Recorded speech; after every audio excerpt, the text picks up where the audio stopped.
Hello guys! What's up mga ati? Hi mga bibi at nandito na naman tayo sa ating bagong video. At kung magustuhan mo ang video na to, pindutin mo lang ang subscribe button sa baba at ang notification bell para maging updated ka sa ating mga bagong video. At ang pag-uusapan natin sa video na ito ay tungkol sa recycled costume.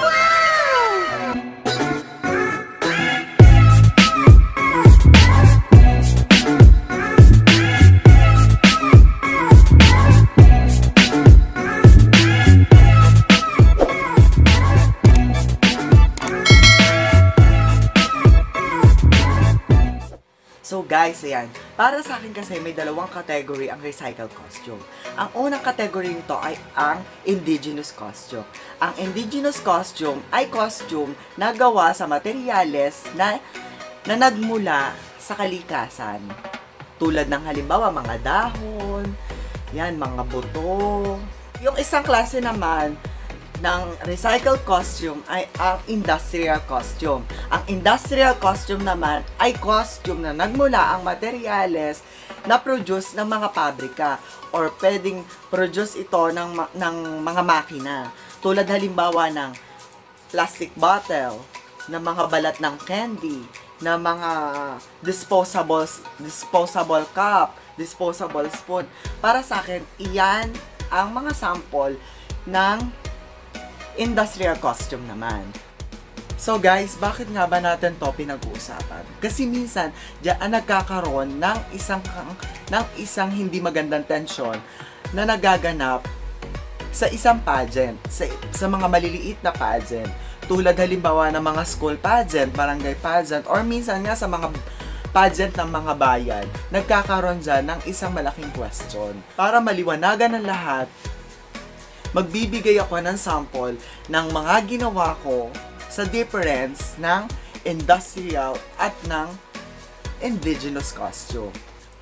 Ang mga costume na ipakikita ko sa inyo, iyan ay mga costume na isinuot ng iba't ibang kandidata na aking hinawakan sa mga pageant dito sa aming bayan.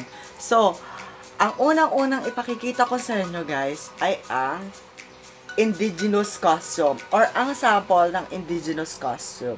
Ang indigenous costume na ito guys ay ilang beses nang nagwagi ng mga best in costume, best in indigenous attire at kung ano-ano pang kung saan mga pageant dito sa aming bayan. At minsan nga hindi lang dito sa aming bayan, pati sa ibang bayan nakalapit nito kasi lagi itong naaarkila. So, bakit ba to tinawag na indigenous costume?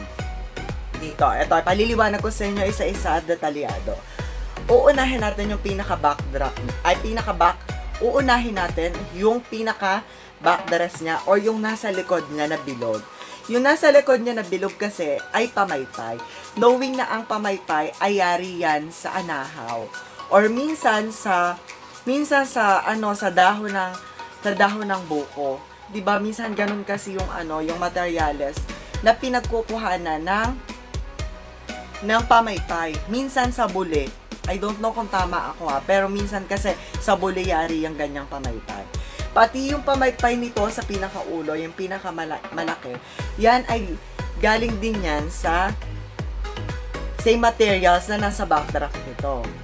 So, yan ay produced din ng nature. Kung maiisip natin, diba? Kasi ang anahaw ay halaman. Ganon.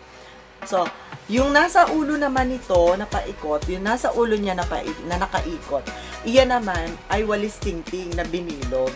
Yung materyales na yan ay nabili ko sa Divisoria. Most of them, mabibili mo siya sa Divisoria, sa Tabora. Most of them, mabibili mo siya sa Tabora. Except doon sa pinaka main attraction or doon sa pinaka materyales na ginamit ko kung bakit nakilala ang costume na to. So, ano ba yung nasa pinaka katawan nito? Yung nasa balikat nito naman ay yari naman yan sa sako ng mani. Tapos, yung nasa gilid nito na parang lining, na parang muli din, yan naman ay yari din yan sa anahaw or sa buli na tinirintas. Yan. Tapos yung mga palapalawit nito, yari yan sa kahoy. I don't know kung, hindi ko alam kung anong kahoy yon, pero yari din siya sa kahoy. Nabibili din siya sa Divisoria. Yung mahahaba, nabibili yan sa Divisoria, pati yung mga bilog. So, yung nasa badis nito or yung nasa katawan naman nito, ay yari naman yan sa sako din ng mani. Yung pinaka main na materialis nito, ay yari naman yan sa sako ng mani. Bale, siya yung pinaka-kumumpleto sa nagtaklob nun sa katawan nito. Pero yung nasa loob niya, may tela. Kasi sobrang katingan pag hindi mo siya nilagyan ng tela. At hindi rin siya titindig kapag hindi mo siya nilagyan ng tela. So, yung mga flowers naman na nakikita nyo parang mga dahon-dahon na yan. Yan, yari na yan sa balat ng mais. Ang balat ng mais na ginamit ko dyan ay 50-50. 15 sariwa at 50 ay parang naglalaro sa 50 sariwa at 15 patuyo na siya. Parang ganon, hindi mo kasi siya pwedeng tahiin ng tuyo na kasi madudurog siya. Hindi mo na rin naman siya pwedeng tahiin ng sariwa siya kasi pag tinay mo siya ng sariwa siya at natuyo siya, ninipis siya ng husto. So, hindi mo makikita yung distansya niya kapag ka ikinakabit mo na siya. Ganon siya. So, bali, ganon dapat yung magiging yari mo sa kanya. So, punta naman tayo doon sa pinakapalda ng damit.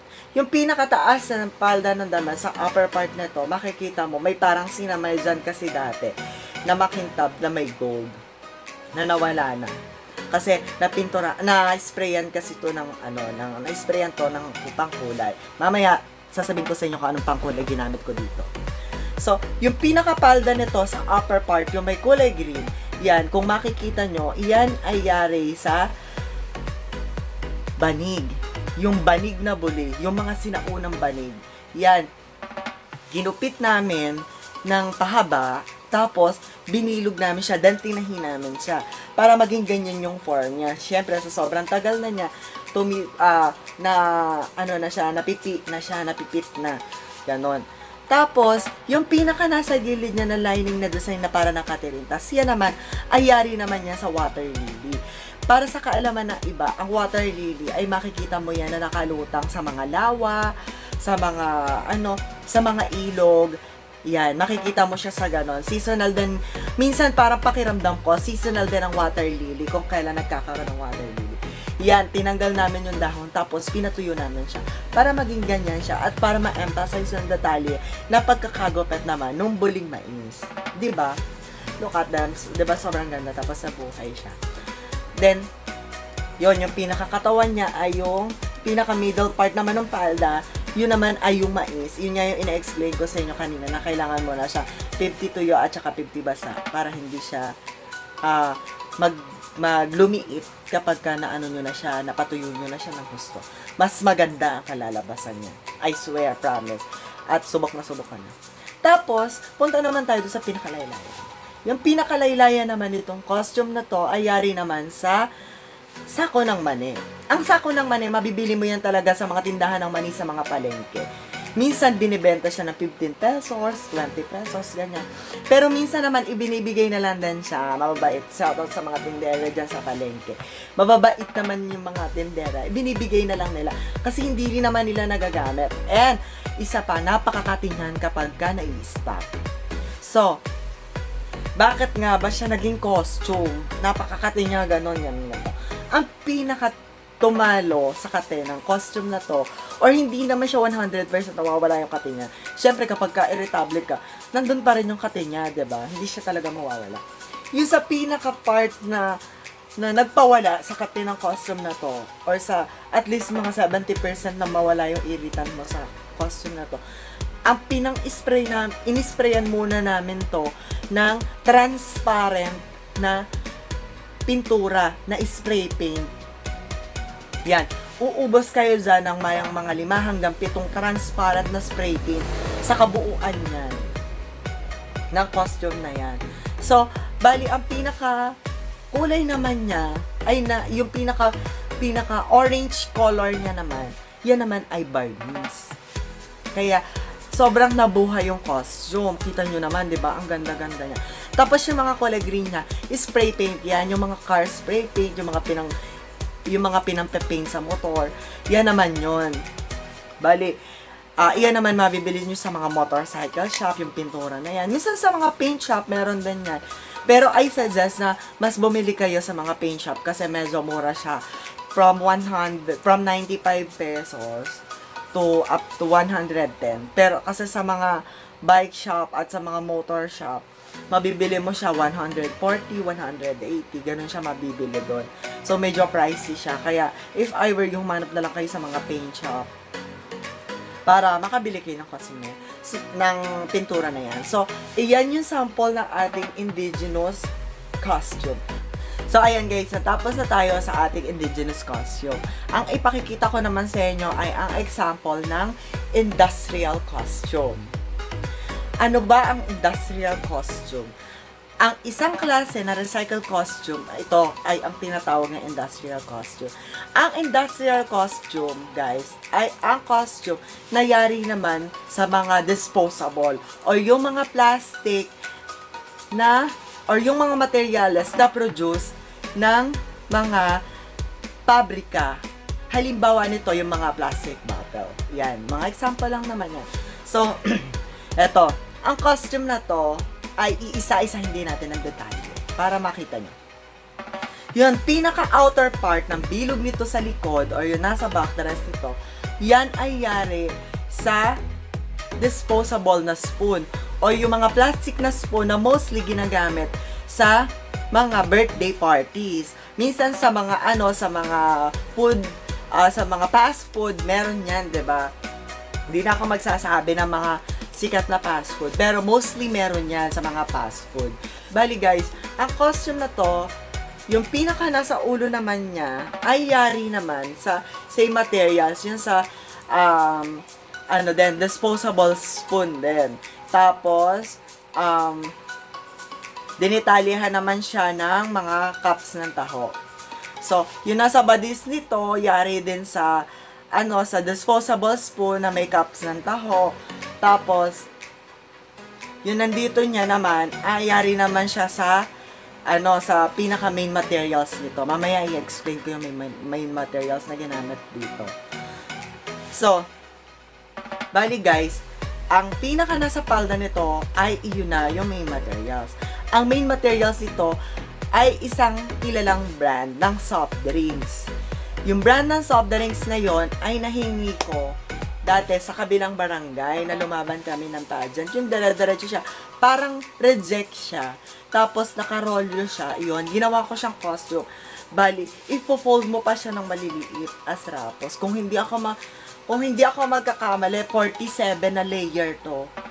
Mula ibabaw hanggang ilalim. 47 na layer na rapples yan. Kung hindi ako magkakamali, ang laki ng palda nito is 5 meters by 5 meters. Ganun yung laki nung bilog nung costume na to.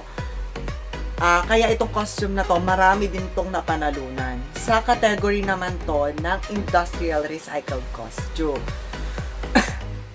So, yung pinaka nasa upper part naman nung skirt nito, kasi hipster to yung nasa pinaka upper part naman ng costume na to ay yari naman sa cup ng taho. Yung yellow na cup ng taho, yung maliliit na cup ng taho na nabibili natin 3 pesos sa mga dumadaan na magtataho, 'di ba? Yun naman yung ginamit ko sa kanya. Ginupit ko yung pinakapuwit nung cup ng taho. Then tinahi ko pa siya isa-isa. Imagine niyo yun, tinahi ko pa siya isa-isa para lang ma-emphasize yung pinaka-cup ng taho.